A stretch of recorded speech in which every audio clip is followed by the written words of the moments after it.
18 Easy Ways to Make Over an Overgrown Garden.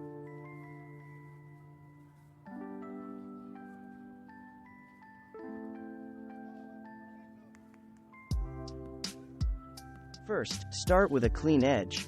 It sounds simple enough, but it's also easy to let edging slip.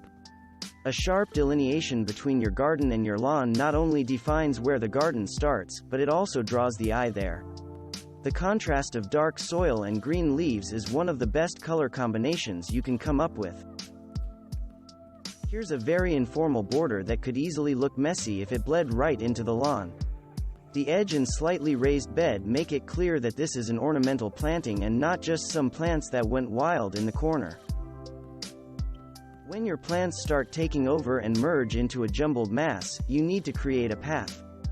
Even the humblest wild, woodland garden can look impressive if you carve out a path. Add an object at the end of the path, and you've turned your garden into an irresistible stroll garden. This person divided her gardens into islands joined by a grass path that opens to a hidden seating area.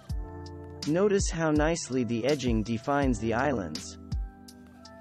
Using shrubs in your garden borders becomes addictive. You can get just as much color and interest, with a fraction of the maintenance. This border has several groupings of perennials, but it's the shrubs that give the garden weight and age. Perhaps the easiest way to regain control of your garden is to limit the colors you use in it.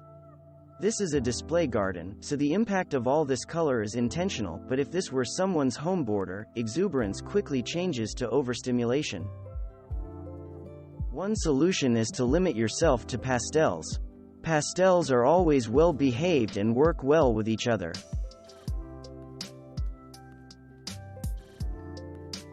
You can still have bold, hot colors and avoid chaos if you choose one or two colors total. The red lilies are repeated down the border, creating impact and cohesion. And the orange-red of the flowers is complemented and softened by the gold of the evergreens. Another option is to choose a color and vary its shades. This astilbe will stay in bloom for a long time.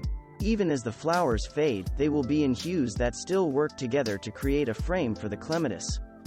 The impatiens in the back corner add a pink accent. Don't forget the basics of the color wheel. Complementary colors, colors opposite each other on the color wheel, are a no-brainer combination. Think of red and green at Christmas. Blue and yellow are a favorite of gardeners. Blue flowers tend to wash out or get lost in a garden full of colors. The yellow makes blue flowers more vivid, and the blue softens the harshness of yellow flowers. These garden beds were cut into the middle of the lawn. Without edging, they would look like they were floating in the lawn. With edging, they look like destinations. Closely related to edging is mulching. We know we should mulch to suppress weeds and conserve water, but mulch also serves an aesthetic purpose. If the color combination of dark soil and green leaves can make an impact with an edge, why not bring that impact throughout your garden? The darker the mulch, the more your plants will stand out. The shredded cedar mulch is a fine choice in general for mulch, but the pale rusty color doesn't do much to enhance the golden leaves of the Hakanekloa grass. Edges don't always have to be cut in the soil. Sometimes it's easier to maintain if you use an edging material. This gardener solved two problems by using the rocks she dug out of the soil to create her edge. The darker mulch under this corydalus not only complements the yellow flowers, but it also brings the shape and texture of the foliage into sharper focus. It's like the old gardener's trick of wetting the soil before a garden tour. The damp soil is darker and makes the greens look greener. Once again, the yellow seems to brighten when played against a dark mulch.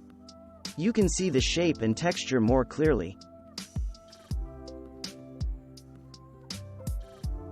If the problem is lack of structure in your garden, you should consider adding a shrub or two.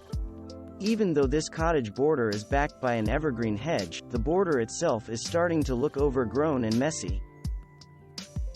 You can't tell from this part of the garden whether the path ends or leads on, but the white flowers of the hydrangea and the large, round shrub at center both tempt you to walk out and see. Without this path, this garden would blend in with the forest behind it.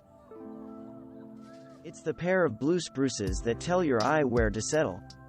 Cover the spruce trees, and the plants look like a jumble. With the anchor of the spruce trees, your eye stops darting and slowly takes in the surrounding plants. Thanks for watching.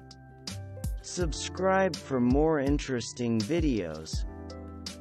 And please hit the like button for the YouTube algorithm.